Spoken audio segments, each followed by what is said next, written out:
Ya, Assalamualaikum warahmatullahi wabarakatuh.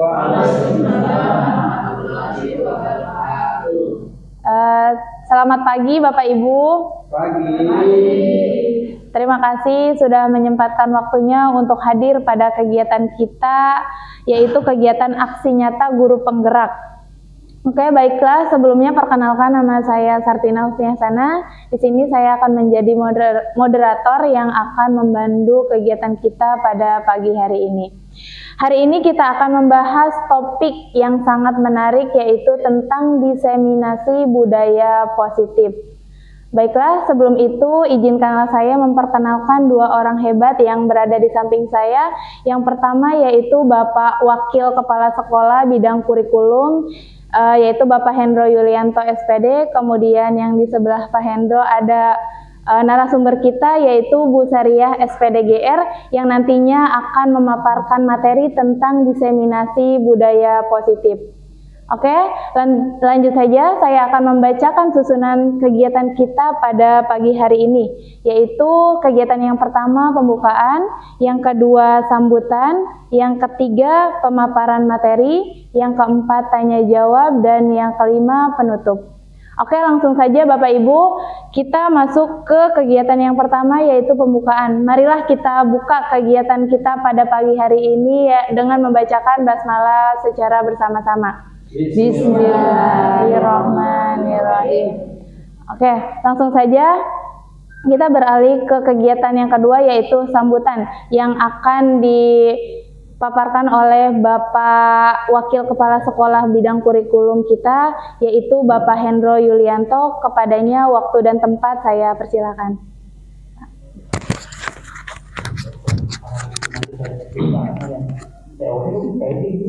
Baik, terima kasih Neng Sartina atas waktunya. Bismillah, Assalamualaikum warahmatullahi wabarakatuh. Waalaikumsalam warahmatullahi wabarakatuh. Alhamdulillah, puji syukur senantiasa kita aturkan kehadirat Allah Subhanahu wa Ta'ala atas limpahan nikmat dan karunia-Nya pada kita semuanya. Salawat dan salam semoga tercurah kepada baginda Nabi Muhammad SAW beserta para pengikutnya hingga akhir zaman. Bapak Ibu yang saya hormati, terlebih kepada Bu Sariah selaku CGP, calon guru penggerak angkatan 11 yang saat ini sedang melaksanakan aksi nyata, yaitu diseminasi budaya positif terkait restitusi. Jadi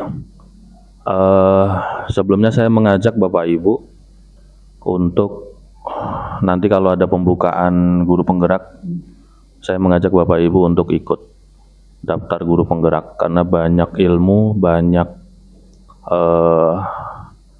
tambah temen, pokoknya happy lah gitu. Banyak relasi, koneksi, banyak wawasan, info juga selalu update gitu Bapak Ibu. Tujuannya sih guru penggerak niatkanlah untuk belajar, jadi nggak usah mikir ini itu segala macam, biarkanlah yang di luar itu infonya berselancar kemana-mana, biarkan saja. Yang penting tujuan kita ikut guru penggerak itu adalah untuk belajar, meningkatkan kompetensi diri terkait hal-hal yang ada di dunia pendidikan. Dan saya merasakan betul ketika saya ikut guru penggerak angkatan 5, itu memang banyak pencerahan-pencerahan yang saya dapatkan. Jadi saya mengajak Bapak Ibu untuk daftar kalau nanti ada pembukaan. Bulan ini baru ada pendaftaran calon pengajar praktik, tapi Kabupaten Bekasi tidak ada formasi, yang ada Kota Bekasi. Selanjutnya terkait kegiatan hari ini Bapak Ibu, diseminasi budaya positif. Ini perlu diketahui oleh Bapak Ibu sekalian, di era Gen Z ya, Gen Z apa Gen Alpha sekarang itu ya, bocah itu Alpha ya. Di era Gen Alpha itu perlakuan atau cara mendidik anak itu sudah berbeda dengan zaman dulu, zaman kolonial. Kalau zaman kolonial itu ketika ada bocah bermasalah, main tempeleng, main hajar, main tendang, main pukul, main lempar penghapus, lempar kapur. Zaman dulu masih pakai kapur putih gitu ya. Domeli habis-habisan, itu udah biasa. Dan bocah nggak berani lapor ke orang tua. Kalau lapor malah ditambahi. Gitu. Itu zaman dulu. Zaman sekarang itu sudah tidak kepake Bapak Ibu, karena kodrat zaman anak sekarang itu sudah berbeda gitu. Jadi perlakuannya pun juga ketika kita menemukan anak-anak yang bermasalah, perlakuannya pun juga berbeda. Tidak seperti dulu main tempeleng, main apa ya? Main cubit, main tendang gitu ya. Saya pun dulu juga pernah merasakan waktu SMK. Kesiswaan saya itu dulu killer banget. Pakai sepatunya sepatu safety Bapak Ibu. Jadi ketika upacara, ketika berdiri posisi siap, ada siswa yang berdirinya tidak siap, tendang dari belakang sampai ada yang jatuh. Itu udah biasa. Posisi istirahat malah siap, samanya itu. Tangannya dikeplak gitu kalau zaman dulu itu. Dan itu luar biasa itu. Tendang pakai sepatu safety kan lumayan ya. Itu ingat betul itu, namanya Pak Tiranto. Sampai sekarang saya teringat betul itu. Wajahnya pun juga masih teringat itu. Saking seremnya gitu ya. Gitu. Tapi memang dari situ terbentuk pribadi-pribadi yang tertib, disiplin gitu. Tapi itu zaman dulu. Nah, yang sekarang adalah di guru penggerak itu ada namanya restitusi. Itu nanti akan disampaikan secara detail oleh Bu Sariah selaku CGP. Nah, harapan saya Bapak Ibu yang hadir di sini, hadir di seminasi ini nanti bisa mengimplementasikan dalam kehidupan sehari-hari ketika di sekolah. Jadi jangan lagi ada ngomeli bocah di depan umum.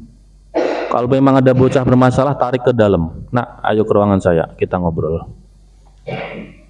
Jangan ada juga yang sekarang lagi darurat adalah darurat bullying gitu. Jadi tidak boleh kita sesama guru membuli. Ya kalau bercanda ya nggak apa-apa ya. Apalagi kalau gurunya udah ketahuan nggak baperan gitu ya, kayak si Angga gitu ya. Gitu.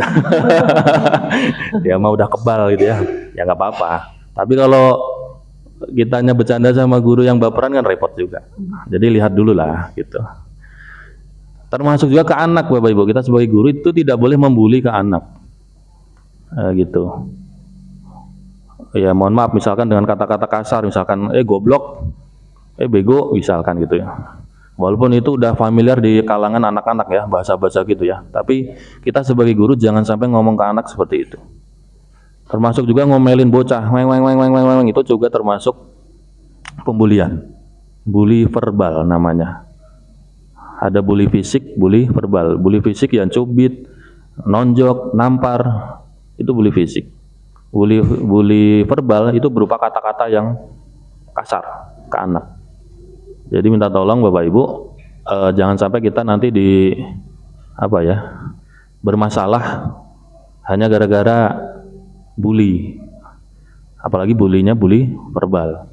Jadi kalau ada menemukan anak sekiranya kurang bagus atau ada masalah, mendingan diajak ngobrol. Nah, ayo ke ruangan saya, ngobrol berdua, 4 mata. Gitu ya Bapak Ibu, mudah-mudahan nanti materi yang disampaikan bisa menambah wawasan Bapak Ibu sekalian terkait penanganan terhadap siswa yang kurang rajin, kurang tertib, kurang disiplin, atau ya bahasa umumnya penanganan terhadap siswa yang bermasalah supaya terwujud budaya positif di sekolah ini. Kan judulnya budaya positif ya, nanti di dalamnya ada restitusi. Barangkali itu Bapak Ibu, mudah-mudahan Bu Sariah bisa lancar juga selama mengikuti kegiatan calon guru penggerak yang sudah mulai modul berapa ya? Modul 1.4 itu udah mulai padat merayap.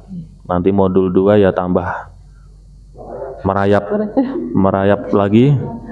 Nah, nanti di modul 3 udah mulai rada anti klimak. Ya kayak nonton film lah ya Pak Bu ya. Kalau nggak ada begitu kan, kalau lempeng-lempeng aja kan nggak seru. Jadi ada awalan, nanti menuju ada masalah, timbul konflik, nanti konfliknya di klimak, kemudian anti klimak, sama aja. Di pendidikan pun juga seperti itu. Mudah-mudahan semuanya lancar, dan Bapak Ibu yang belum ikut guru penggerak mudah-mudahan semuanya bisa ikut supaya bisa menimba ilmu sekaligus menambah wawasan. Saya yakin pokoknya banyak manfaatnya ketika Bapak Ibu guru ikut guru penggerak. Barangkali itu yang bisa saya sampaikan, mudah-mudahan bisa bermanfaat untuk kita semua acara pada pagi menjelang siang hari ini. Saya akhiri, wassalamualaikum warahmatullahi wabarakatuh. Terima kasih atas sambutannya Bapak Hendro Yulianto. Baik, selanjutnya kegiatan yang ketiga yaitu pemaparan materi oleh narasumber. Kepada Bu Sariah, saya persilahkan. Baik, terima kasih. Oke, bismillahirrahmanirrahim. Bapak Ibu, saya mohon izin berdiri ya. Assalamualaikum warahmatullahi wabarakatuh. Waalaikumsalam warahmatullahi wabarakatuh. Baik Bapak Ibu, mohon izin perkenalan diri saya untuk memaparkan aksi nyata mengenai modul 1.4. Tapi sebelum memulai, saya pengen lihat dulu semangat Bapak Ibu. Seperti biasa kalau saya bilang SMK bisa, SMK hebat, SMK 1 Pebayuran bisa hebat. Seperti biasa ya Bapak Ibu ya. Bismillahirrahmanirrahim. SMK bisa, SMK hebat, SMK 1 Pebayuran bisa hebat. Terima kasih. Baik Bapak Ibu, diseminasi budaya positif. Apa sih budaya positif itu? Boleh di next. Nah, next lagi.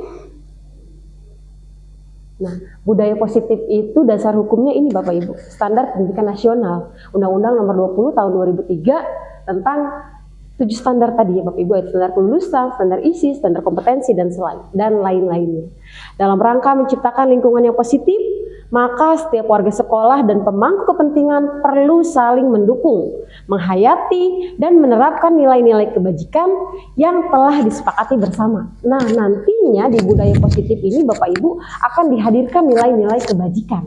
Nanti akan saya spill juga di belakang nilai-nilai kebajikan kita yang sudah tersusun. Kemudian, untuk dapat menerapkan tujuan mulia tersebut, maka seorang pemimpin pembelajaran perlu berjiwa kepemimpinan sehingga dapat mengembangkan sekolah dengan baik agar terwujud suatu budaya sekolah yang positif. Nah, kepemimpinan pembelajaran itu siapa Bapak Ibu kita? Bapak Ibu guru selaku pemimpin pembelajaran, begitu ya. Nah, setelah itu tujuannya apa? Tujuan Bapak Ibu guru bisa menjadi pemimpin pembelajaran, tercipta budaya positif. Agar apa? Ya ini tadi Bapak Ibu. Terciptanya karakter yang mulia, berdisiplin, santun, jujur, peduli, bertanggung jawab, dan juga siswa-siswi kita atau murid-murid kita memiliki kemampuan untuk belajar sepanjang hayat sesuai dengan filosofi pendidikannya Bapak Ki Hajar Dewantara. Selanjutnya, nah budaya positif. Budaya positif itu sendiri apa sih? Nah, budaya positif merupakan nilai-nilai, keyakinan-keyakinan, dan juga kebiasaan-kebiasaan di sekolah yang berpihak pada murid. Ya, agar murid dapat berkembang menjadi pribadi yang kritis, penuh hormat, dan bertanggung jawab. Jadi keyakinan-keyakinan ini itu Bapak Ibu bukan yang membuat guru, tapi keyakinan-keyakinan yang dibangun dan dibentuk untuk kepentingan murid itu sendiri, bukan kepentingan kita. Begitu. Lanjut. Selanjutnya, konsep utama dari budaya positif. Kita dari atas ke bawah ya Bapak Ibu. Yang pertama ada apa Bapak Ibu? Ada disiplin positif. Yang kedua ada motivasi perilaku manusia. Yang ketiga ada hukuman, penghargaan, konsekuensi, dan restitusi. Yang keempat ada keyakinan pembelajaran. Yang kelima ada kebutuhan dasar manusia. Yang keenam ada posisi kontrol. Dan yang terakhir ada segitiga restitusi. Nanti puncaknya di sini Bapak Ibu. di segitiga restitusi. Selanjutnya. Pembelajaran. Ya. Nah, disiplin positif. Nah, apa sih makna disiplin itu? Nah, disiplin itu berasal dari bahasa Latin. Katanya disiplina. Nah, terkadang kata disiplin ini berbanding terbalik dengan disiplin yang kita ketahui. Kalau kita itu sebelumnya mungkin mengetahui disiplin itu adalah tata tertib, aturan, hukuman, harus taat. Padahal kalau berdasarkan bahasa Latin, disiplin itu artinya belajar. Jadi anak itu belajar untuk mematuhi sesuatu yang diyakininya. Bukan belajar, bukan taat pada sesuatu yang diharuskan. Jadi kalau disiplin di sini Bapak Ibu yang saya ambil esensinya adalah penuh daripada kesadaran diri anak itu. Karena apa? Sumbernya adalah belajar. Nah, ya. Nah, seperti yang saya ungkapkan di sini, disiplin berasal dari bahasa Latin disiplina yang artinya belajar. Makna asal dari kata ini berkonotasi dengan disiplin dari diri dari murid-murid Socrates dan Plato. Disiplin diri membuat orang menggali potensinya menuju sebuah tujuan dan apa yang dia hargai. Artinya apa yang dianggap dihargai, apa yang dianggap benar. Namun dalam budaya kita, makna kata disiplin telah berubah menjadi sesuatu yang dilakukan seseorang pada orang lain untuk mendapatkan kepatuhan. Contoh, ada yang telat, kamu tidak disiplin ya. Nah, padahal sebenarnya disiplin itu sendiri adalah belajar begitu. Bukan suatu tuntutan sebenarnya, tapi pembelajaran. Kecenderungan umum adalah menghubungkan kata disiplin dengan ketidaknyamanan, bukan dengan apa yang kita hargai. Nanti ini akan nyambung banget Bapak Ibu dengan yang namanya restitusi. Selanjutnya. Nah, kata Ki Hajar Dewantara, seseorang pembelajar sepanjang hayat itu harus bisa disiplin. Disiplin apa? Disiplin diri. Nah, Ki Hajar Dewantara menyatakan bahwa untuk mencapai kemerdekaan atau dalam konteks pendidikan kita saat ini, untuk menciptakan murid yang merdeka, syarat utamanya adalah disiplin diri. Kalau nggak bisa disiplin diri, baru didisiplinkan. Gitu Bapak Ibu. Jadi sebenarnya kalau Ki Hajar Dewantara itu memintanya konsep disiplin pertama itu ya motivasi intrinsiknya Bapak Ibu. Disiplin yang hadir dari dalam dirinya. Bukan yang disiplinkan tadi, bukan yang di luar tadi. Bukan dari motivasi eksternalnya. Begitu. Tapi kita lihat lagi nanti ke halaman berikutnya. Boleh di next? Nah, motivasi perilaku manusia. Ini ada dua, yaitu motivasi intrinsik dan ekstrinsik. Motivasi intrinsik itu yang berasal dari dalam diri manusia, ekstrinsik itu berasal dari luar diri manusia. Oke, yang dari luar diri manusia, Bapak Ibu lihat di nomor 1. Untuk menghindari ketidaknyamanan atau hukuman. Contoh, Satrio datang ke sekolah pukul 7. Agar tidak dihukum. Nah, berarti motivasi yang muncul pada diri Satrio adalah untuk menghindari hukuman. Berarti motivasinya adalah motivasi ekstrinsik karena dia tidak mau dihukum. Atau yang kedua, Satrio hadir ke sekolah sebelum pukul 7 agar mendapatkan nilai yang bagus misalnya ya. Nah, maka ini juga sama, motivasinya ekstrinsik karena dia menginginkan sesuatu, ingin mendapatkan penghargaan atau pujian misalnya dari orang lain. Beda dengan yang nomor 3 Bapak Ibu, untuk menjadi orang yang mereka inginkan dan menghargai diri sendiri dengan nilai yang mereka yakini.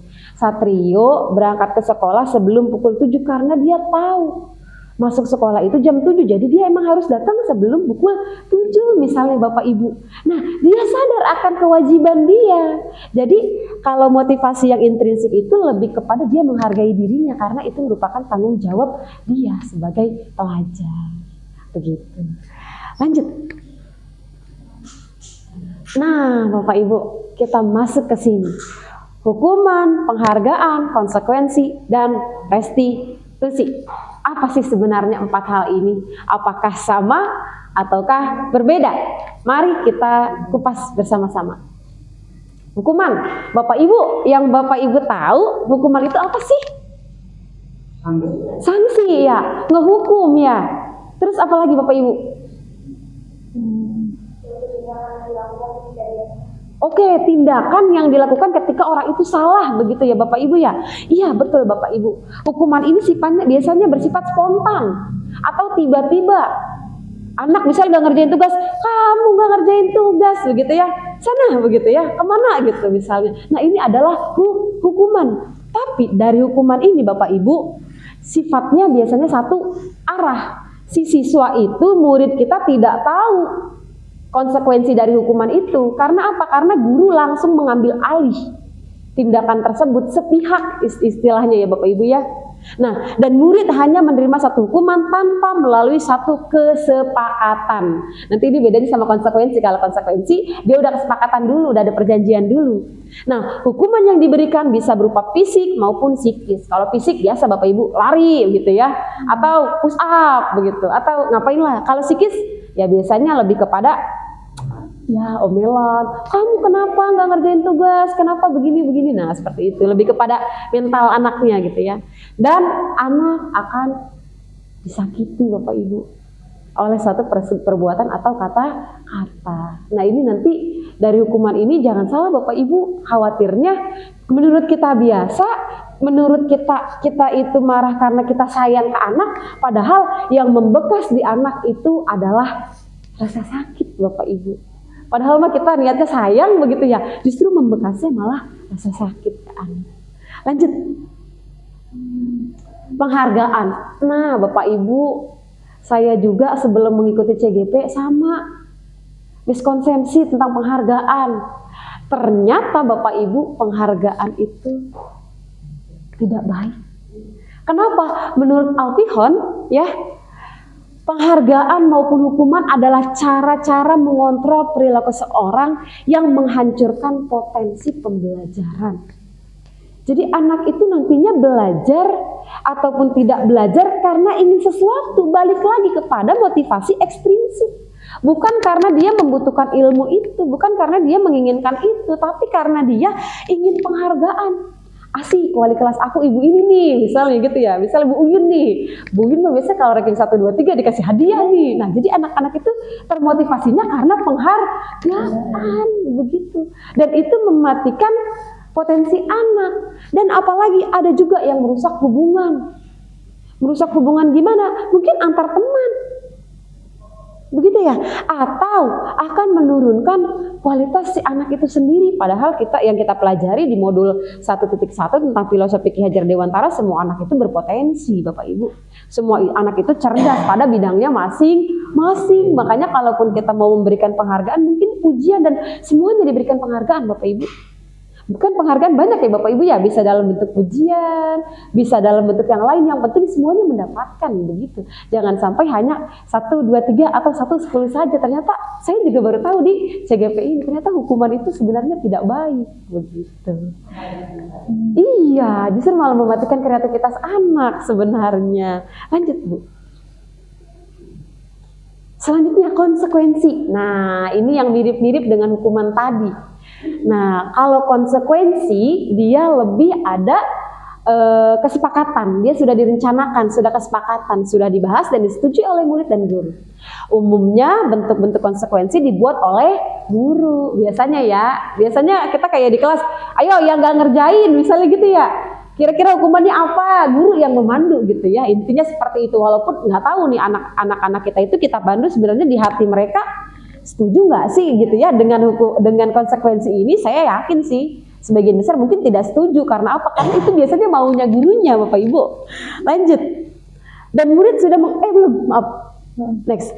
Dan murid sudah mengetahui sebelumnya konsekuensi. Murid tetap dibuat tidak nyaman untuk jangka waktu pendek. Konsekuensi biasanya diberikan berdasarkan suatu data yang umumnya dapat diukur. Misalnya setelah 3 kali tugasnya tidak diselesaikan pada batas waktu yang diberikan, atau murid melakukan kegiatan di luar kegiatan pembelajaran, misalnya mengobrol, maka murid tersebut akan kehilangan waktu bermain dan harus menyelesaikan tugas karena ketertinggalannya. Ya contoh, kamu udah 3 kali nih gak ngerjain tugas ibu. Konsekuensinya apa begitu ya? Atau kamu sudah 3 kali alfa nih di pelajaran ibu, konsekuensinya apa? Nah biasanya kita kayak gitu ya Bapak Ibu ya. Entah itu misalnya ada beberapa teman kita mungkin yang belajarnya di luar begitu ya. Iya, jadi kamu udah 3 kali telat pelajaran saya, silakan di luar, nggak usah ikut pelajaran saya lagi. Nah, Bapak Ibu, efeknya apa buat anak? Ya, kalau anak itu di luar, efeknya apa? Emang anak jadi jerak. Nanti yang emang malas belajar, mereka akan, oh yaudahlah nggak usah aja 3 kali, kan enak tuh di luar tuh. Kita bisa co-op tuh ya, muter-muter keliling sekolahan. Kan kalau misalnya nanti ditanya sama kesiswaan, tinggal bilang, lagi pelajaran itu Pak, lagi dihukum, begitu. Kan anak jadi satu tiket buat dia buat membela dirinya, padahal itu salah sebenarnya begitu. Lanjut Bu. Nah, yang diinginkan, yang mungkin solusi tepatnya adalah ini Bapak Ibu, restitusi. Kenapa restitusi? Karena restitusi itu menciptakan kondisi bagi murid untuk memperbaiki kesalahan mereka, sehingga mereka bisa kembali pada kelompok mereka tanpa mereka di-adjustment sama teman-temannya. Oh no, tukang telat. Oh, dia mah tukang gak ngerjain tugas. Oh, dia mah pemalas. Jadi biar mereka kembali ke kelompoknya dengan nama baik mereka. Begitu. Dengan karakter yang lebih kuat. Restitusi juga adalah proses kolaboratif yang mengajarkan murid untuk mencari solusi. Kita ajarin mereka, oke, kalau kamu salahnya ini, kira-kira apa cara yang tepat untuk memperbaiki kesalahan kamu? Seperti itu Bapak Ibu ya. Dan membantu murid berpikir tentang orang seperti apa yang mereka inginkan dan bagaimana mereka harus memperlakukan orang lain.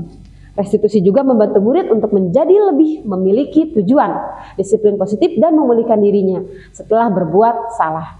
Penekanannya bukanlah pada bagaimana mereka berperilaku untuk menyenangkan orang lain atau menghindari ketidaknyamanan, namun tujuannya adalah menjadi orang yang menghargai nilai-nilai kebajikan. Balik lagi kepada apa yang mereka hargai, apa yang mereka yakini itu benar. Ya, lanjut. Nah, ciri-cirinya restitusi itu ini Bapak Ibu. Bukan menebus kesalahan. Contoh, kamu udah nggak ngerjain tugas saya selama misalnya 2 kali, maka kamu harus tebus, beliin ibu es gede misalnya gitu. Nah bukan itu Bapak Ibu, gitu ya. Itu apa korelasinya? Misal, ini mah misal. Itu apa korelasinya antara dia nggak ngerjain tugas dengan penebusan dia dengan beliin es gede? Nggak ada korelasinya Bapak Ibu begitu ya. Kemudian restitusi memperbaiki hubungan. Jadi bukan malah menjauhkan dia, menarik dia dengan kita. Maaf Bapak Ibu, kalau mungkin kita hukum atau kita kasih konsekuensi secara langsung atau tidak langsung, mungkin ada anak-anak tertentu yang akan menarik diri dari kita. Contoh, takut ibu itu mah galak gitu ya, atau ibu itu mah suka ngehukum saya gitu ya, atau saya pernah dihukum sama ibu itu. Anak itu jadi menghindar ke kita Bapak Ibu. Kalau anak itu menghindar, mungkin mereka akan gimana ya Bapak Ibu? Merasa takut. Kalau udah merasa takut, nanti ketika pembelajaran anak-anak akan merasa tidak nyaman Bapak Ibu.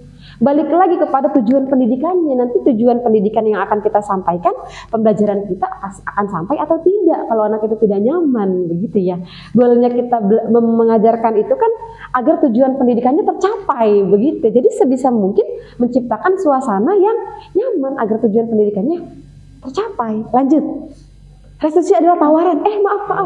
Nah, restitusi adalah tawaran, bukan paksaan. Jadi anak ditawarin, kamu mau ngapain? Dengan tindakan kamu yang seperti ini, apa yang bisa kamu lakukan? Gimana cara kamu perbaiki? Bukan langsung, udah karena kamu kayak gini, tindakannya harus kayak gini. Enggak, Bapak Ibu. Jadi kita menawarkan. Restitusi menuntun untuk melihat ke dalam diri.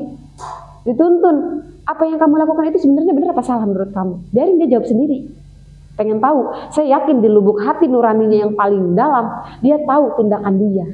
Karena nilai-nilai itu kan kita sudah diajarkan sejak kita masih TK, bahkan ya Bapak Ibu ya. Restitusi mencari kebutuhan dasar yang mendasari tindakan. Nah kita cari dulu, anak ini salah kayak gini sebenarnya kenapa sih gitu ya? Apakah ada kebutuhan dasar dia yang sebenarnya tidak tercapai gitu ya, atau tidak terpenuhi, makanya dia seperti ini gitu ya. Restitusi adalah cara yang paling baik ya ketimbang tadi ya penghargaan, hukuman ataupun penghargaan ataupun konsekuensi begitu. Fokus pada karakter bukan pada tindakannya. Kemudian menguatkan, fokus pada solusi dan juga mengembalikan murid yang berbuat salah pada kelompoknya. Lanjut. Oke, boleh dibuka linknya. Klik. Boleh maaf diklik atas. Nah, ini Bapak Ibu. Kalau kita ke hukuman, lihat Bapak Ibu, kalau kita ke hukuman, kita membuat identitas gagal pada anak-anak kita.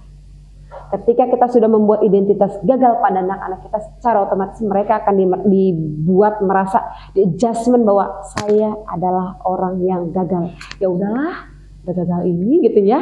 Tapi beda dengan kita berikan konsekuensi dan restitusi. Mereka akan merasa apa? Oke, identitas yang diberikan adalah sukses. Oke, ini konsekuensi karena emang saya melanggar ini kok, gitu ya. Beda dengan hukuman sepihak dengan konsekuensi atau restitusi. Contohnya Bapak Ibu, sesuatu yang menyakitkan harus terjadi. Contoh tadi telat, lari, ya anak tersakiti kan Bapak Ibu. Beda dengan sesuatu harus terjadi. Beda dengan apa yang sudah disepakati dia. Ya mau nggak mau, nerima nggak nerima karena udah disepakati gitu kan. Nah kalau restitusi pilihan, ya udah kamu mau ngapain, itu kan pilihan dia. Kalau mereka memilih, pasti mereka memilih yang paling enak buat diri mereka, yang paling ringan untuk diri mereka begitu. Yang kedua, tidak nyaman untuk murid untuk jangka waktu panjang, jelas. Mereka akan nggak nyaman. Belum lagi kalau misalnya kan kita di usia sekolah SMK ya Bapak Ibu, anak-anak itu biasanya tertarik dengan lawan jenis gitu ya. Apalagi kalau mereka misalnya punya gebetan, terus disuruh lari, ya udah jelek banget image-nya, udah image buat dirinya sendiri gitu ya, atau dengan orang yang dia suka gitu ya, dan lain-lain Bapak Ibu. Tidak nyaman murid untuk jangka waktu pendek. Nah kalau konsekuensi hanya jangka pendek, tapi kalau restitusi justru malah menguatkan anak. Korban mendapatkan keadilan kalau dihukuman. Kalau konsekuensi korban bisa diabaikan, kalau direstitusi korban mendapatkan ganti. Nah, kemudian murid akan tersakiti, murid akan dibuat nyaman, murid akan mendapatkan penguatan kalau direstitusi. Perilakunya pasif agresif, pasifnya guru, agresifnya murid gitu ya. Kemudian murid atau anak dibuat nyaman, murid atau anak mendapatkan penguatan. Perilaku pasif agresif meningkat, penguatan hanya bertahan dalam jangka waktu pendek, masalah terpecahkan, dan seterusnya. Kemudian paling bawah nih yang negatif netral. Nah, awas. Nah, ini kata-katanya Bapak Ibu. Kalau yang hukuman itu kalimatnya negatif. Awas kalau dilakukan lagi ya. Nanti kamu saya apain gitu ya. Awas kalau kayak gitu lagi. Nah, tapi kalau yang bahasa konsekuensi dia lebih netral.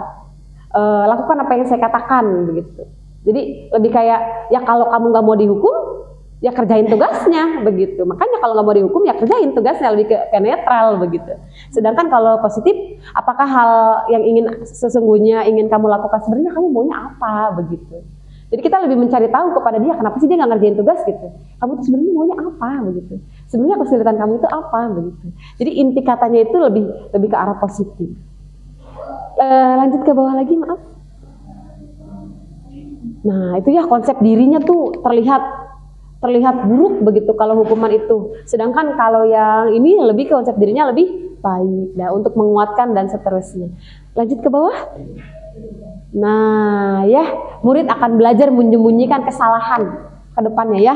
Kemudian murid atau anak belajar untuk taat peraturan kalau di konsekuensi. Sedangkan kalau di restitusi, murid atau anak belajar memecahkan masalah. Dia bertanggung jawab pada masalah atau perbuatan yang sudah dia lakukan.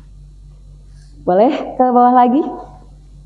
Hukuman itu dibuat oleh guru. Kalau konsekuensi bisa bersama-sama antara guru dan anak. Sedangkan kalau restitusi biasanya pilihan oleh murid. Selanjutnya halaman berikutnya. Ya di kelas saja boleh. Oke. Nah keyakinan sekolah atau keyakinan kelas. Nah Bapak Ibu, biasanya sebelum kita membuat sebuah peraturan, sebelum adanya hukuman, sebelum adanya konsekuensi, sebelum adanya restitusi atau penghargaan, biasanya kita membuat ini. Tapi yang umumnya kita kenal itu biasanya peraturan ya Bapak Ibu ya. Padahal sebenarnya bukan peraturan. Kenapa peraturan? Kalau peraturan itu ingat dibuatnya oleh sepihak. Kalau keyakinan dibuatnya bersama-sama. Kalau peraturan lebih pada ke arah nantinya hukuman Bapak Ibu dan juga konsekuensi. Kalau keyakinan itu karena dibuatnya bersama-sama, itu diyakini bersama-sama, nanti larinya akan ke restitusi. Nah, keyakinan itu merupakan nilai-nilai kebajikan universal yang disepakati secara tersirat dan tersurat. lepas dari latar belakang suku, negara, bahasa, maupun agama. Nilai-nilai kebajikan menekankan pada keyakinan seseorang akan lebih memotivasi seseorang dari dalam. Seseorang akan lebih tergerak dan bersemangat untuk menjalankan keyakinannya daripada hanya sekedar mengikuti serangkaian peraturan tertulis tanpa makna. Sepatu dilepas. Itu aturan apa keyakinan Bapak Ibu?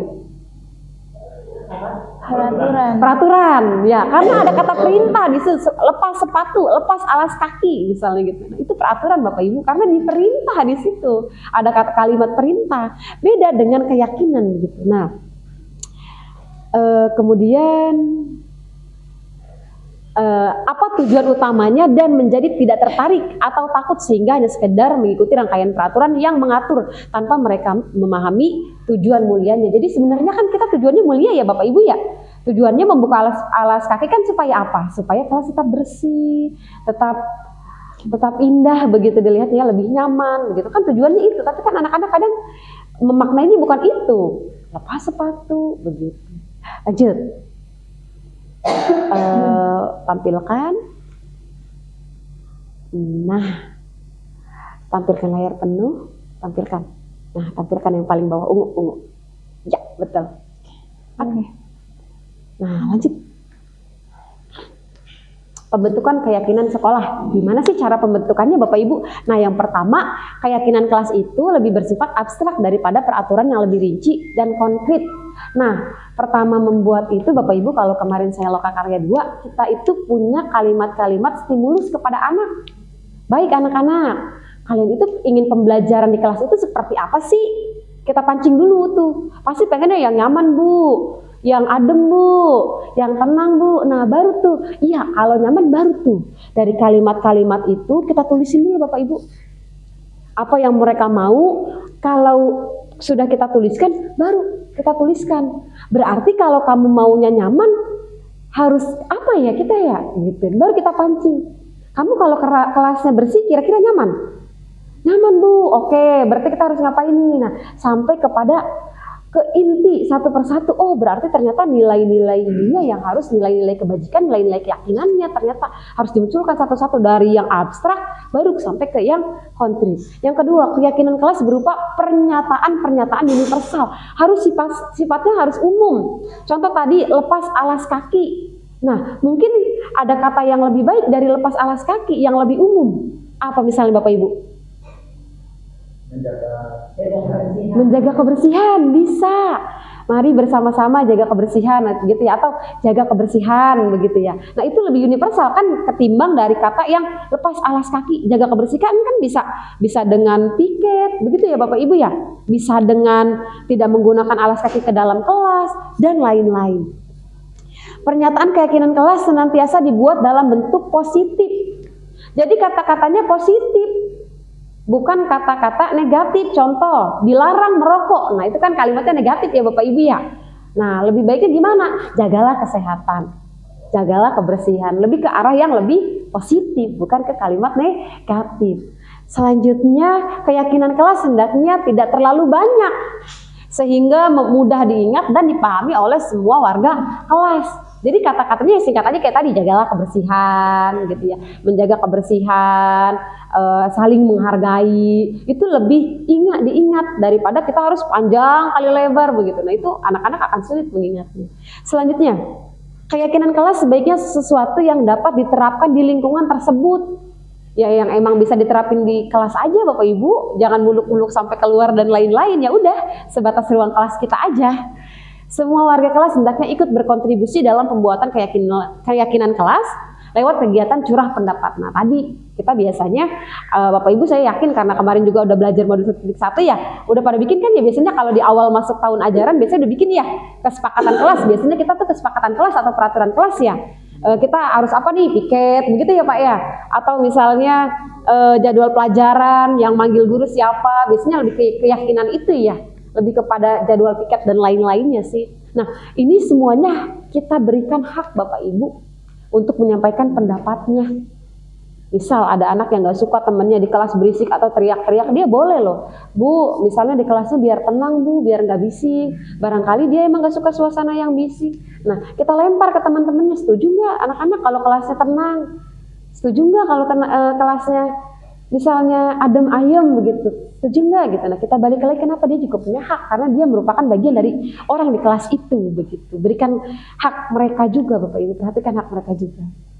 Bersedia meninjau kembali keyakinan kelas dari waktu ke waktu. Nah, saya itu kemarin di CGP setiap kali elaborasi, setiap kali rukol, selalu ibu fasilitatornya bilang, Bapak Ibu keyakinan kelas ini ada yang mau dirubah tidak? Barangkali ada yang mau dihilangkan atau mau ditambahkan, begitu ya. Misal contoh Bapak Ibu, kemarin Bapak Ibu di kelas itu tidak menambahkan misalnya boleh memegang handphone misalnya ya. Diabaikan. Ternyata setelah Bapak Ibu lihat di kelas teman-temannya banyak yang pada main handphone nih ketika Bapak Ibu misalnya ngejelasin, atau ketika teman lainnya berdiskusi, temannya presentasi, dia malah pada sibuk main handphone. Bapak Ibu boleh tinjau ulang, boleh dirubah keyakinan kelasnya. Anak-anak baik, kemarin kira-kira gimana nih? Ini ada yang mau kita tambahkan, ada yang mau kita kurangi, tiap minggu diganti boleh nggak? Boleh Bapak Ibu, sesuaikan dengan keadaan, keadaan kelas boleh Bapak Ibu, ditambahkan atau dikurangi boleh. Oh iya nih, di pelajaran saya udah tertib nih, nggak ada yang bolak-balik ke toilet nih, udah hapus aja lah gitu misalnya. Boleh nggak? Boleh. Ya cuma kan takutnya nanti khawatir ada yang lagi pengen kebelet banget ke toilet dan lain-lain. Atau angkat telepon gitu misalnya Bapak Ibu ya. Bu, misalnya angkat telepon boleh nggak Bapak Ibu?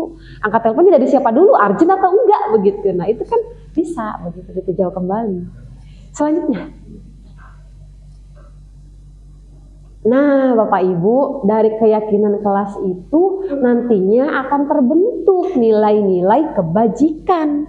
Nah, nilai-nilai kebajikan itu sudah dibentuk ya oleh Bapak Ibu guru waktu itu ketika Pak Hendro Yulianto juga diseminasi ketika itu ya, membuat nilai-nilai kebajikan. Nah, SMK kita ini Bapak Ibu spiritual. Nah, kita bisa nih Bapak Ibu dari nilai spiritual ini apa nih di kelas kita? Misalnya memulai pembelajaran dengan berdoa. Nah, itu kan nilai spiritual. Nah, itu kan keyakinan kelas. Jadi anak udah tahu kalau sebelum belajar itu kita ya berdoa dulu, atau sebelum pulang sekolah kita berdoa dulu. Yang kedua, mandiri. Contohnya apa? Misalnya Bapak Ibu gurunya belum masuk nih ke ruang kelas. Anak-anak mandiri. Panggil Bapak Ibu gurunya atau inisiatif di dalam. Tunggu sampai gurunya hadir gitu ke kelas ya. Atau belajar sendiri ketika Bapak Ibu gurunya misalnya berhalangan untuk hadir ke perpustakaan, misalnya cari literasi sendiri, browsing sendiri. Nah, itu merupakan nilai mandiri begitu. Atau kreatif. Kemudian semangat, empati, jujur, unggul dan kompeten. Selanjutnya. Nah, ini keyakinan yang saya buat bersama anak-anak di kelas 11 TOA Bapak Ibu. Nah, yang pertama beribadah sesuai dengan keyakinan masing-masing. Nah, beribadah ini kan di kita ada ya Bapak Ibu ya, yang non-Islam ya, ada yang Hindu, mungkin ya ada yang Buddha, tapi alhamdulillah di kelas saya semuanya Muslim. Tapi kadang anak-anak itu kalau mau baca doa, doanya itu pada bingung mau doa yang mana, masing-masing pada punya apa ya istilahnya pengetahuan masing-masing. Ada yang pengen Al-Fatihah gitu ya, ada yang pengen itu Al-Insyirah, ada yang pengen katanya Robi Zidni Ilman gitu ya. Ya mangga, makanya beribadah sesuai keyakinan masing-masing. Makanya biasanya saya kalau ke anak-anak saya silakan berdoa aja dalam hati, yakini doa apa yang menurut Anda baik. Karena semua doa menurut saya baik begitu. Jadi yakini saja. Kan mereka biasanya dari kecil itu punya guru ngaji ya Bapak Ibu ya. Biasanya ditanamkan tuh sama anak-anak itu, ada yang falak binas dan lain-lain. Nah, itu silahkan kita berikan mereka kebebasan untuk memilih doa yang menurut mereka itu baik begitu. Yang kedua, percaya pada kemampuan diri. Artinya apa Bapak Ibu? Anak-anak kita tuh kadang suka nyontek begitu ya kalau ulangan, tapi kita bukan bikin dilarang mencontek. Kadang anak itu mencontek itu bukan karena ingin nyontek, kadang mereka nggak percaya sama apa yang mereka kerjakan, mereka takut salah, padahal belum tentu yang diconteknya juga betul. Jadi kita bukan, kalau kita di sini tulisannya dilarang mencontek, kita udah menjudgment bahwa anak kita tukang nyontek Bapak Ibu, tapi kita buat katanya yang lebih universal, percaya pada kemampuan sendiri. Selanjutnya, berkreasi tanpa batas. Nah, kita ajarkan anak-anak kita untuk kreatif. Berikutnya, jalani hari dengan penuh senyum dan semangat. Nah, kan ada ya kadang anak-anak kita pada loyo, tidur, ya gitu-gitulah. Makanya kita kasih keyakinan kelas. Kalau giliran belajar nggak ada yang begini-begini. Ingat keyakinan kelas kamu itu harus menjalani hari dengan penuh semangat. Kemudian saling menghargai dan menghormati serta menyayangi sesama. Nah, ini itu saya ambil dari kata supaya anak-anak tidak ada yang membuli Bapak Ibu. Mohon maaf, mungkin Bapak Ibu juga tahu ya anak-anak kita bahasanya seperti apa gitu ya.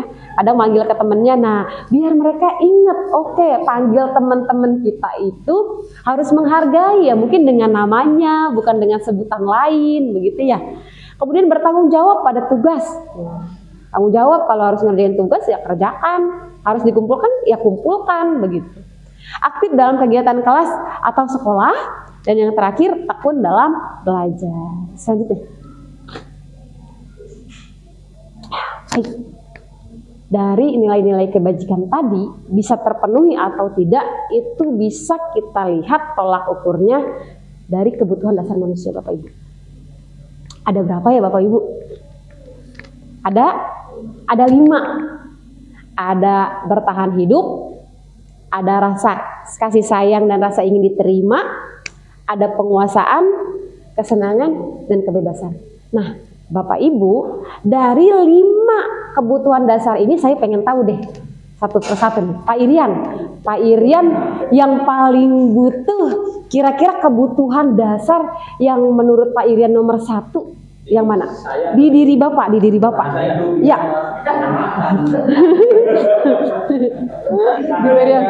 Butuh kebebasan. Oke, Pak Irian butuh kebebasan. Kalau Bu Sinta? Kasih sayang.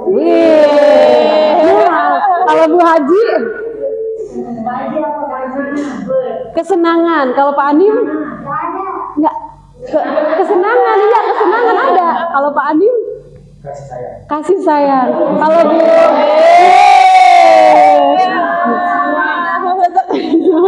kalau Bu Arifah? Kebebasan. Kalau Pak Rawi?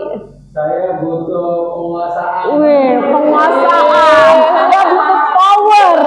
Kalau Miss Iim kira-kira butuhnya apa? Saya lebih Kesenangan. Kalau Bu Rahma? Kasih sayang. Kalau Bu Junarsi? Kasih sayang. Baik. Ke Bu Iim? Kasih sayang. Bu Ririn? Kesenangan. Kalau Bu Nabila? Maaf?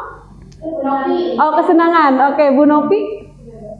Kebebasan. Bu Yun? Kesenangan. Terakhir. Kesenangan. Satu lagi kalau Bu Sartina? Kasih sayang. Kasih sayang. Kasih duit. Oke. Jadi kalau kita lihat Bapak Ibu, ternyata kebutuhan kita itu beda-beda. Nah, ini dari kalau saya butuhnya kasih sayang loh. Iya, saya butuhnya kasih sayang. Karena kalau disayangi pasti kita seneng begitu. Karena kalau udah seneng pasti kita bebas. Nah, kalau saya begitu ya, kalau saya bertahan hidup.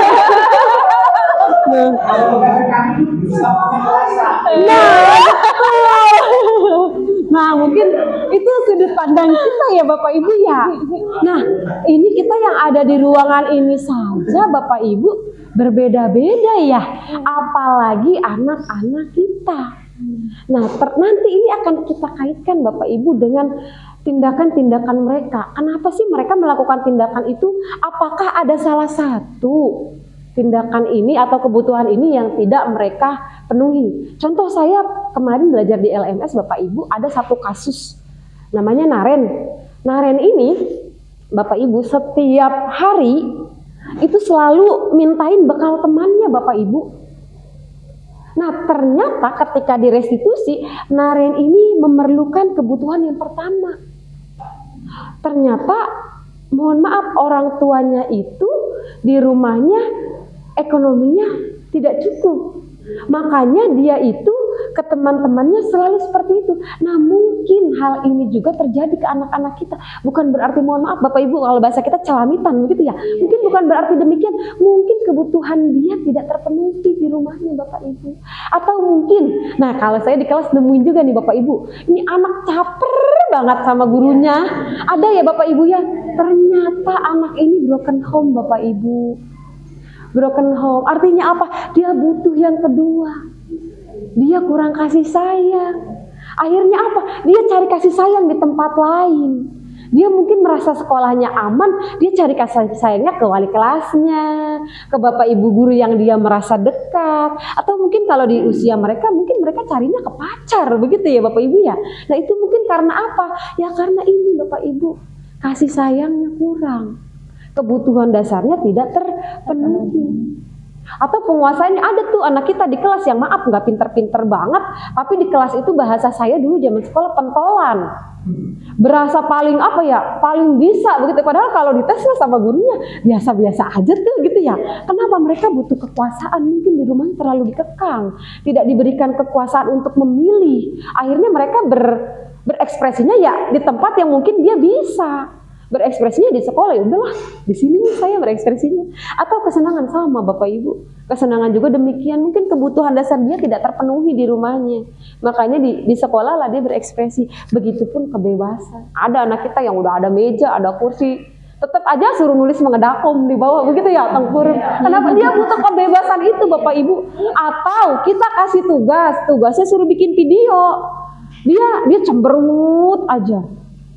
Kenapa? Mungkin dia butuh kebebasan, mungkin dia pintarnya ngelukis kali ya, atau dia mungkin pengennya puisi dan lain-lain. Nah itu mungkin kita tidak tahu kebutuhan apa yang mereka inginkan, sehingga mungkin sebenarnya ketika anak kita melakukan satu tindakan yang mungkin di luar dari nilai kebajikan, kita cari tahu, oh mungkin ada kebutuhan dasar yang tidak terpenuhi begitu. Selanjutnya, nah, yang pertama kebutuhan bertahan hidup itu adalah kebutuhan makan, minum, rumah ya seperti itu ya Bapak Ibu ya. Dan juga rasa aman. Yang kedua, kebutuhan akan kasih sayang dan ingin diterima. Kebutuhan untuk menyayangi, disayang, dan menerima perhatian, perasaan diterima dalam kelompoknya. Kemudian yang ketiga, penguasaan, untuk diakui prestasinya, kemampuannya, didengarkan, merasa berharga, begitu ya, ingin dihormati, dipercaya dan memberikan pengaruh kepada kelompok. Selanjutnya, kemudian ada kesenangan bermain, iseng ya, anak-anak kita kan kadang ada yang suka jahil gitu ya, dan juga menikmati apa yang dia lakukan. Kemudian yang kebebasan, mandiri, memiliki pilihan, tidak suka dikekang, kayak tadi ya, kita nentuin tugas, itu aja. Nah, padahal anak-anak kita sebenarnya pengennya kebebasan, ya. Oh ya, nggak apa-apa. Dan suka mencoba-coba.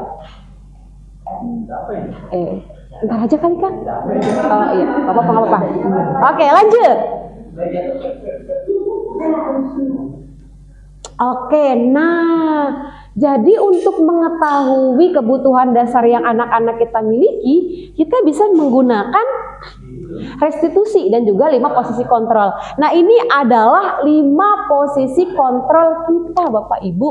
Yang pertama sebagai penghukum, yang kedua sebagai pembuat merasa bersalah, yang ketiga sebagai teman, yang keempat sebagai pemantau, yang kelima sebagai manajer. Baik, sebentar Bapak Ibu.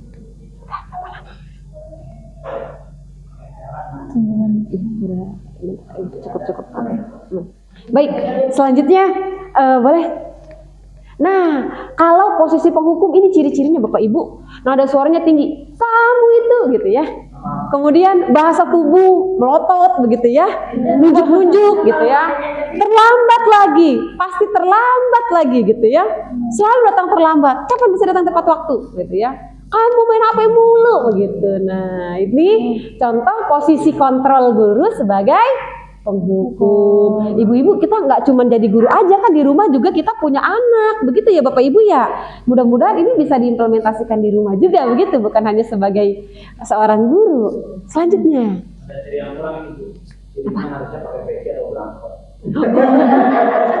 Bapak diperjelas, Bapak jangan diperjelas gitu ya. Lanjut. Yang kedua, pembuat merasa bersalah. Dia nggak nunjuk-nunjuk Bapak Ibu, tapi dia kasih kalimat yang bikin anak itu merasa bersalah. Contoh, adik, kamu ini bagaimana ya?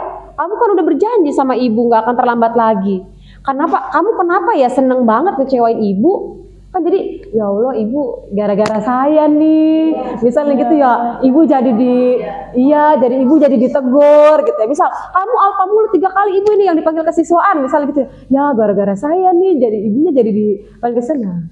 Itu Bapak Ibu contoh dari pembuat merasa bersalah. Selanjutnya, contoh yang ketiga sebagai teman. Nah, kita biasanya umumnya yang ini Bapak Ibu biasanya. Nada suara ramah, akrab, dan bercanda. Bahasa tubuhnya rapat pada murid, mata dan senyum jenaka begitu ya. Matanya biasalah kita berbinar gitu atau biasa aja, dan juga kita biasanya memberikan sedikit senyuman atau senyum tipis-tipis gitu lah ya bahasanya. Adik, ayolah gitu ya. Gimana sih kamu? Kemarin kamu udah janji kan sama ibu ya mau ngerjain tugas gitu ya, sambil senyum-senyum. Ya gimana ya, kita sehari-hari ke anak-anak gitu ya Bapak Ibu ya, kayak temen aja gitu. Nah ayo bantulah demi ibu gitu ya, demi ibu kayak gitu. Lanjut. Nah kemudian sebagai pemantau. Nah dia mah pakai data Bapak Ibu. Nadanya datar, bahasa tubuhnya formal. Dia pakai data. Nih Bu lihat kamu udah 3 kali telat nih. Ini keempat kalinya nih kamu telat nih. Nah itu pemantau. Dia tuh bener-bener pakai data yang relate. Jadi dia bener-bener memantau perkembangan anak itu. Contohnya, adik tahukah kamu jam berapa sekarang kita harus masuk begitu ya? Jam berapa kita memulai pembelajaran? Kamu terlambat 15 menit. Selalu dihitung itu, dipantau. Berapa kalinya, jamnya, waktunya, dan seterusnya. Lanjut Ibu.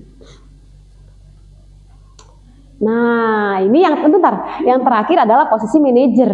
Kalau manajer ini nada suaranya tulus, bahasa tubuhnya tidak terlalu kaku dan mendekat ke murid. Nah, untuk lebih jelasnya Bapak Ibu, saya ada satu tayangan video mengenai dari 5 contoh tadi. Kalau saya mungkin kurang actingnya kurang gitu ya, karena saya bukan selebritis juga, bukan artis juga, jadi kita coba lihat tayangannya. Nah, ini contohnya Bapak Ibu. Lumayan kedengeran Bapak Ibu ya, walaupun nggak pakai speaker ya. Boleh di suara. Salah satu program yang dikembangkan adalah Ya segini. Nah 5 posisi kontrol yang tadi. Control.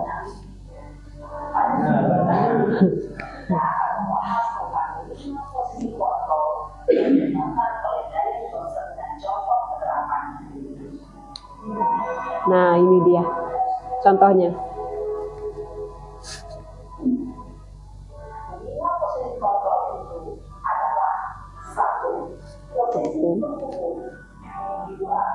posisi membuat merasa bersalah.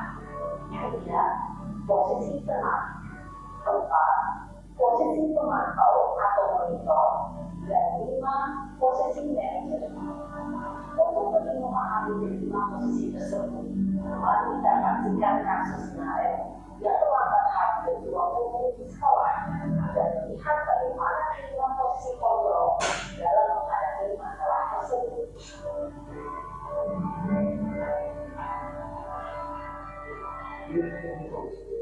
Ini yang penghukum Bapak Ibu.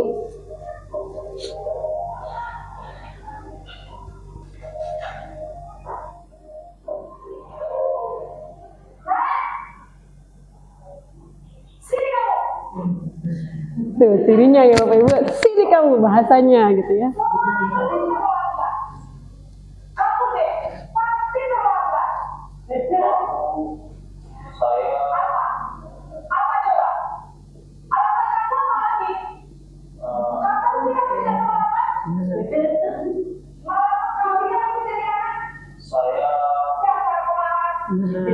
Iya, jadi belum sempat ngomong udah di adjustment terus gitu Bapak Ibu.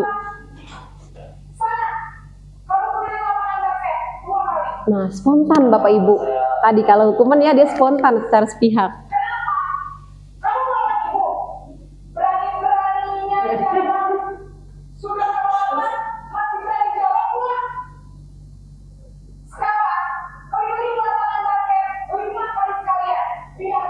Nah.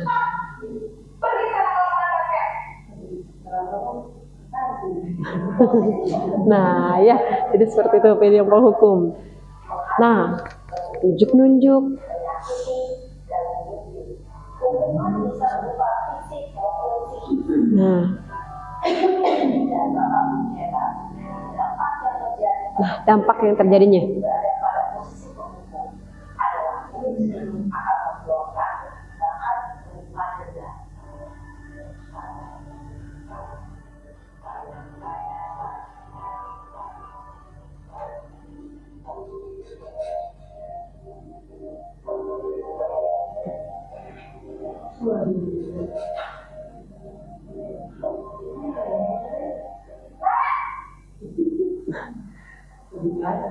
Aduh, ketahuan lagi gitu. Oh iya, enggak. Ibu Pak, ini ibu. Ya Tuhan, Aren. Kamu senang ya bikin ibu saya? Kalau kamu sama-sama, nanti ibu jadi ketua bapak sekolah, nak. Sampai ibu tidak bisa membina kamu. Aduh, gimana ini? Tunggu sih, Naren. Kamu suka ya kalau ibu jadi ketua bapak sekolah? Terus, sekarang ibu harus tulis apa yang ibu praktek? Ini kamu sudah sering terlambat dong. Ibu harus apa coba? Maaf sekali. Ya sudah, lain kali jangan bikin ibu susah lagi ya nak ya. Ibu tidak akan pernah begini terus. Bisa jatuhnya kalau ibu ketua bapak sekolah. Saya cepat kelas. Maaf ya Bu. Maaf sekali. Posisi pembuat rasa bersalah berbicara dengan nada tenang, cenderung namun kata-kata yang diutarakan membuat murid merasa menjadi orang yang gagal, memandang dirinya sendiri, merasa tidak berharga, dan tidak sanggup membahagiakan orang lain. Ketika murid mengambil posisi pembuat rasa bersalah, murid akan menganggap dirinya yang bersalah dan dia akan menyimpan emosi negatif tersebut di dalam dirinya.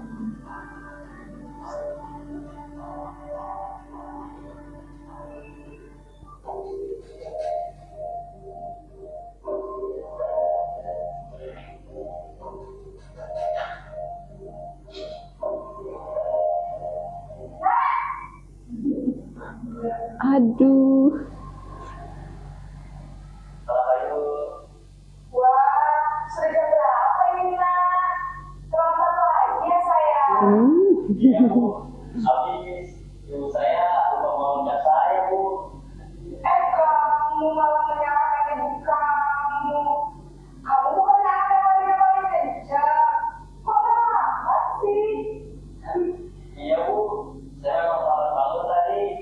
Jadi biarpun saya kencang, tetap kencangnya Bu. Ya sudah sayang, nanti lain kali larinya lebih kencang lagi ya. Biar gak terlambat lagi. Bikin senang ibu demi ibu. Bisa? Bisa lah Bu. Ya sudah sekarang masuk sekolah. Ibu beresin urusan absen kamu. Kamu ini ada dasar aja.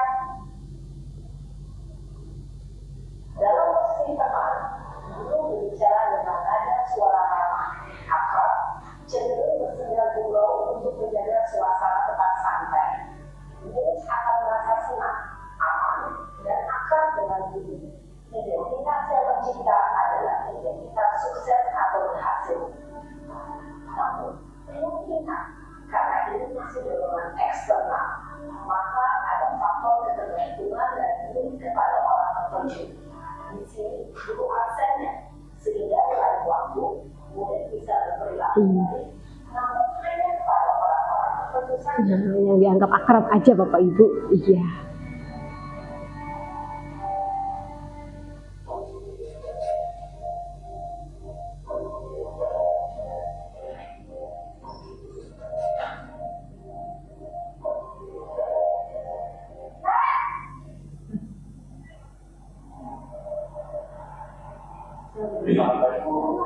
Nah, apa peraturan sekolah kita tentang jam berapa kita harus masuk sekolah? Ya. sekolah jam 7, Bu. Iya betul. Sekarang sudah jam 7. Nah, ditanya jam berapa sekarang gitu ya, udah 20 menit.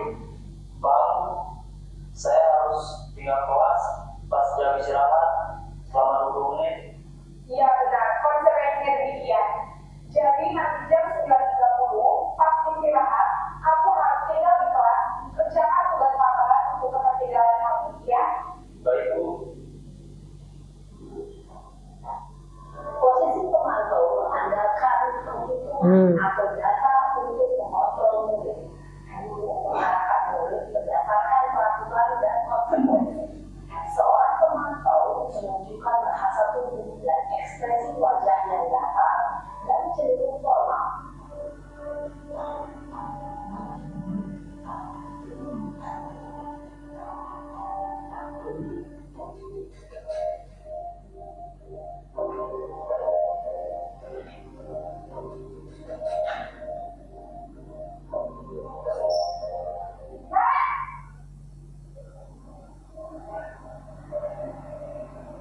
Selamat pagi, Bu. Selamat pagi, Naren. Maaf, Bu. Saya terlambat. Iya, sekolah masuknya jam 7, sekarang sudah jam 7.20. Jadi sekarang bagaimana ini, Naren? Maaf, Bu. Saya lupa tanggal tes malam. Baiklah, menurut kamu, kira-kira sekolah yang mana yang perlu kamu tinggalkan? Menghargai diri sendiri dan orang lain mungkin ya, Bu. Setuju. Jadi, apakah Naren meyakini prinsip saling menghormati tersebut? Iya, Bu. Saya meyakininya. Apakah Naren bersedia memperbaiki masalah keterlambatan ini? Bersedia, Bu. Bagaimana kalau memperbaiki masalah keterlambatan ini? Saya akan coba untuk tinggal menjajal alam saya, Bu. Baik, kalau Naren mau minta alamat di rumah, ada orang yang kira-kira bisa bantu mengingatkan tidak? Ada, Bu. Ada saya, Kak Emma. Ada lagi selain Kak Emma? Selain Kak Emma, ada ibu saya. Baik, jadi yang mengingatkan Naren adalah Kak Emma dan ibu kamu ya. Kira-kira akan mulai alamat apa nih, Naren? Setelah pulang sekolah, akan segera saya lakukan. Baik, jadi Naren akan setel alarm untuk bangun besok pagi dan akan diingatkan oleh kakak dan ibu dan Naren ya. Ada lagi yang mungkin perlu dilakukan, Naren? Agar tidak terlambat bangun lagi. Tidak ada, Bu. Baik, Naren. Terima kasih untuk kerjasama kamu. Sekarang kamu perlu kembali ke kelas belajar. Baik, Bu. Terima kasih. Posisi manajer adalah posisi kontrol yang disarankan untuk membimbing murid memiliki sikap disiplin yang positif, yaitu murid yang mandiri, bertanggung jawab, dan dapat memecahkan masalah.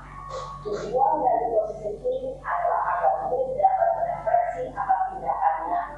Guru akan dengan terus memberikan pertanyaan-pertanyaan bermakna, sehingga membuat murid dapat belajar dari kesalahannya dan mencari sebuah solusi untuk menyelesaikannya. Oke. Ini adalah guru hebat. Setelah mengamati adegan kelima posisi kontrol tadi, kira-kira posisi mana yang Nah, kira-kira mana ya Bapak Ibu ya yang paling ideal buat kita lakukan ya? Sebenarnya untuk posisi teman menurut kita baik, tapi itu datangnya dari ekstrinsik, begitu ya Bapak Ibu ya. Dan kadang mohon maaf anak kita itu kadang kalau merasa dekat dengan guru dia malah meremehkan, begitu ya Bapak Ibu, ngegampangin. Makanya mungkin kita baiknya ada di posisi kontrol manager, begitu. Kita kasih pilihan, kita kasih solusinya. Tanya, kamu maunya solusinya gimana? Apa yang bisa kamu lakukan? Tanpa kita menyakiti dan mereka tersakiti oleh pilihan mereka, begitu Bapak Ibu. Selanjutnya mohon maaf Ibu. Nah, ini segitiga restitusi yang dilakukan oleh Naren tadi itu adalah segitiga restitusi. Kalau kita menghadapi masalah seperti Naren tadi, lakukan segitiga restitusi Bapak Ibu. Pertama, stabilkan identitasnya. Jadi jangan bikin anak itu udah salah makin ketakutan. Nanti dia malah nggak jujur Bapak Ibu karena ketakutan. Stabilkan dulu identitasnya, ya. Oh iya, wajar ya gitu. Kamu bikin salah gitu ya. Mungkin kamu nggak sengaja ya begitu. Kita stabilkan dulu gitu. Jangan buat kalau bahasa kita ini tenangkan dulu anaknya Bapak Ibu. Kemudian validasi tindakan yang salah. Menurut kamu tindakan kamu benar atau salah? terlambat ke sekolah? Salah Bu. Oke, salahnya di mana? Kenapa? Begitu ya. Kemudian yang ketiga, menanyakan keyakinan. Nah, menurut kamu harusnya seperti apa? Perbaiki, minta solusinya seperti apa? Kembalikan lagi keyakinan dia tentang disiplin positif tadi. Selanjutnya. Nah, ini tadi udah saya spill ya Bapak Ibu ya. Kita lanjut aja. Stabilkan identitas itu kata-katanya juga boleh. Lanjut. Nah, terakhir saya ada sedikit contoh Bapak Ibu, kemarin di demonstrasi kontekstual saya sedikit syuting sama anak-anak dari 11 TKJA untuk membuat contoh dari segitiga restitusi. Boleh di next lagi? Nah, ini contoh yang punya saya. Mohon maaf Bapak Ibu ala kadarnya.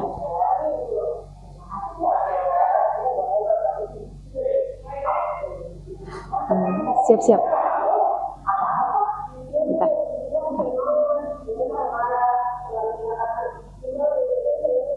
Bentar. Skip. Nah, dia kesel marah-marah karena temennya nggak ngebantuin ngerjain tugas. Nah, saya stabilkan dulu gitu. Wajar sih gitu ya, kamu marah-marah. Ya saya juga kalau nggak dibantuin ngerjain tugas sama teman saya, ya saya kesel gitu. Nah, stabilkan dulu identitasnya. Lanjut.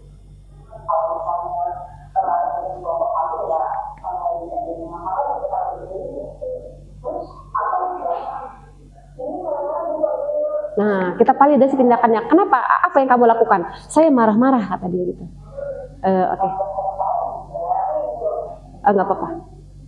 Oh iya, di next bisa mungkin? Nggak bisa ya, nggak bisa dicepetin ya.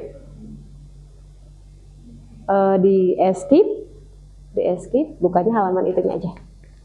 Escape, ya. Oke, bukannya langsung di halaman tadi. Bisa. Geser, ya. Ini sudah mau terakhir. Oh, ini paling terakhir. Oke. Ya, nggak usah di gitu deh, nggak usah di op, nggak apa-apa. Ya kan, kan? Ya, tampilkan air dulu. Tampilkan. Oke. Nah, ini langsung aja deh, nggak usah di skip.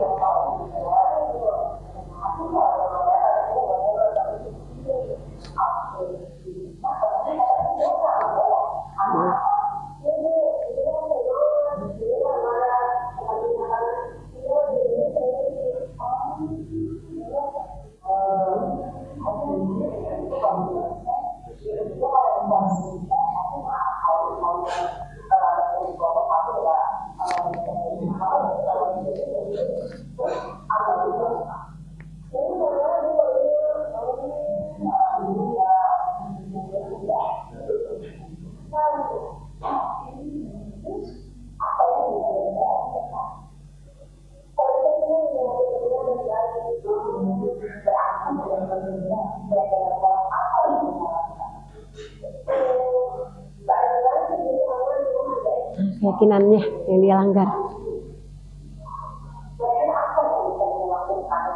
Saya tanyakan solusinya apa? Abis ini kamu marah-marahin teman kamu, apa solusi kamu?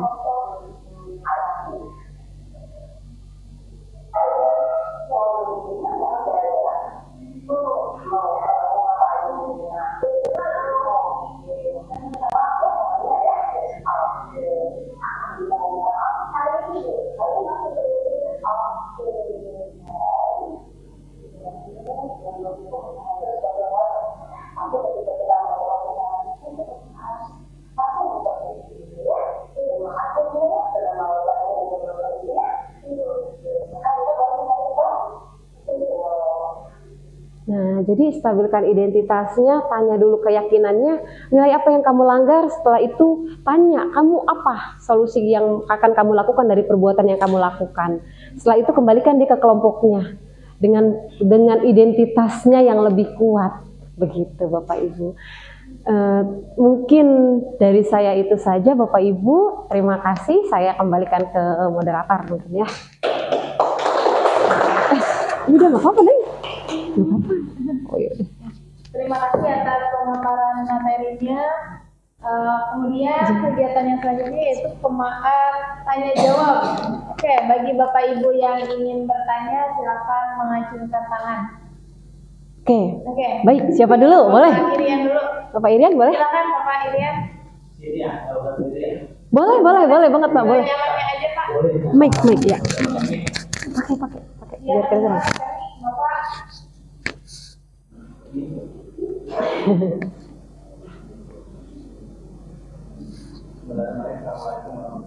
Waalaikumsalam warahmatullahi wabarakatuh. Saya tertarik dengan keyakinan kelas yang tadi dibahas. Tadi Ibu menyebutkan bahwa keyakinan kelas itu kurang pas apabila digunakan untuk keyakinan peraturan sekolah.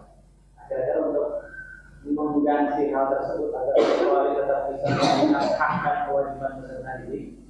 Yang tadi disampaikan kan keyakinan kelas itu cenderung kalimatnya positif. Iya. Ini yang perlu berusaha memberikan hak dan kewajiban peserta didik. Iya, betul. Mulai dari belajar, kenyamanan, keamanan. Betul. Tadi Ibu menjelaskan bahwa di sekolah itu kalau peraturan sekolah kurang merelevan kalau memang digunakan metode yang sama. Iya. Pertanyaan saya, mohon izin langsung ke To the point. Ya, nggak apa-apa. si bidang kesesuaian yang ada di sekolah kita harus menggunakan cara apa agar si peserta didik tetap bisa mendapatkan rasa aman, nyaman, hak dan kewajiban. Itu Bu, terima kasih. Baik, terima kasih banyak. Langsung dijawab atau ngumpulin dulu langsung kali ya? Biar lebih enak ya. Baik, sebenarnya untuk cara apa ya Pak ya? Yang paling baik ya tadi dengan cara segitiga restitusi Pak. Ya, sebenarnya.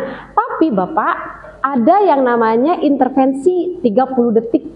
Jadi kan gini, misalnya nih lagi disuruh apel, tiba-tiba anak-anak berisik nih. Gak mungkin dong kita panggil satu-satu gitu ya, restitusi satu-satu. Kapan selesainya? Seharian juga gak akan selesai. Ada yang namanya intervensi 30 detik. Jadi langsung kita tanyakan keyakinan. Baik anak-anak, tapi kita tetap Pak hormati anak-anak. Angkat tangan saja aja dulu. Berikan kode kepada mereka bahwa kita ingin didengar dulu. Angkat tangan. Nah anak juga paham kan, nanti anak dengan sendirinya melihat kita, anak diam. Baru, anak-anak baik, apa yang Anda yakini? Misalnya gitu ya.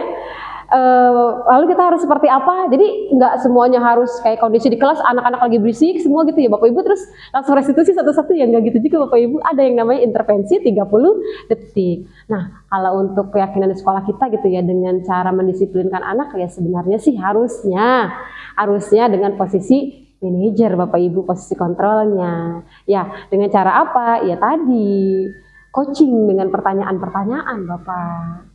Nah, mungkin next ke depan kita bisa ya buat keyakinan sekolah, bukan peraturan sekolah. Supaya apa? Anak-anak kita kan belum sadar Bapak Ibu, sejauh ini kita paling hanya di kelas-kelas tertentu ya, yang tahu bahwa oh iya ini adalah nilai-nilai kebajikan. Saya melakukan ini karena memang ini suatu nilai yang benar dan saya lakukan, bukan karena ini sebuah peraturan.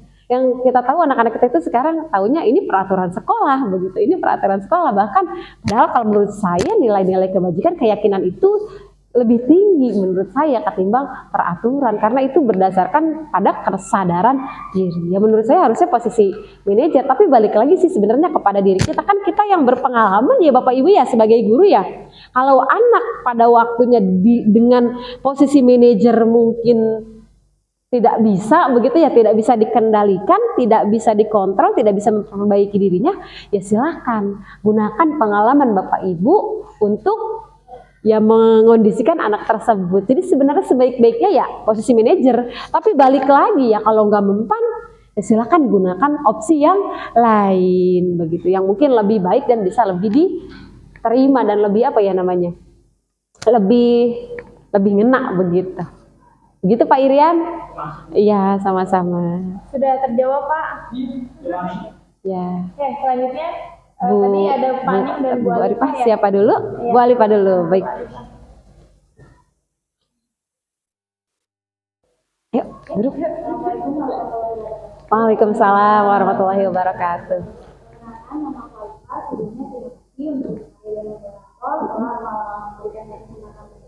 Ya. Tadi kan dijelaskan bahwa dalam slide restitusi itu ini adalah kita itu memberikan si anak agar mengetahui kesalahannya dan kemudian pada sekali. Sedangkan di beberapa anak kelas yang saya pergi, beberapa itu masih ada yang tertutup Karena ketika ditanya itu mereka sebenarnya mungkin tahu, tapi Tahu. mereka mungkin malu untuk mengatakannya, Ya, atau takut karena tidak kenal guru barunya, Iya. atau dalam tahap adaptasi. ya. Sebenarnya pertanyaan saya adalah bagaimana cara menunjukkan tindakan restitusi ini kepada anak-anak kelas 10 yang masih dalam tahap Adaptasi. Oke, baik. Terima kasih. Ya, baik. Yang pertama ya Ibu ya, cara menumbuhkan restitusi. Nah, Bapak Ibu kita perlu tahu restitusinya kira-kira kita kalau ngelakuin restitusi di mana? Di kelas. Jangan di kelas langsung Bapak Ibu. Kecuali intervensi 30 detik ya. Restitusi itu kita pisahkan anak itu. Kita panggil ke ruangan yang nyaman. Bapak Ibu, misalnya ya tapi satu orang mungkin ya Bapak Ibu, tapi saya pernah sih menghadirkan lebih dari satu orang, tapi itu hanya untuk kesaksian mereka. Pisahkan. Kita dekati anaknya, begitu. Tadi kita cari tahu dulu kebutuhan dasar mereka Bapak Ibu. Sebenarnya apa kebutuhan dasar yang dia tidak dapatkan?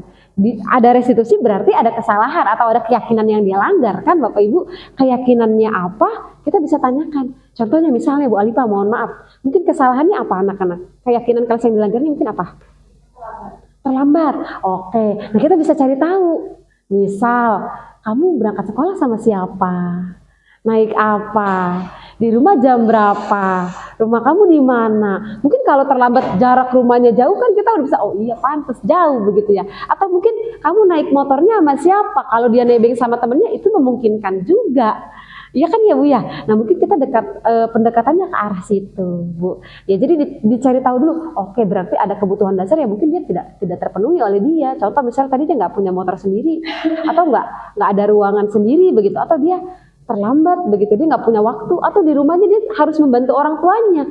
Ya untuk apa misalnya bantu-bantu jualan atau yang lainnya, ya berarti dia butuh kebutuhan dasarnya yang bertahan hidup. Dan itu kan sesuatu yang harus didiskusikan kembali lebih lanjut kepada orang tuanya begitu Bu, oleh beberapa pihak. Jadi menurut saya untuk pendekatan adaptasinya ini kita gali dulu sih. Jadi tahapannya itu sambil mengalir, kita sambil pendekatan ke anaknya begitu.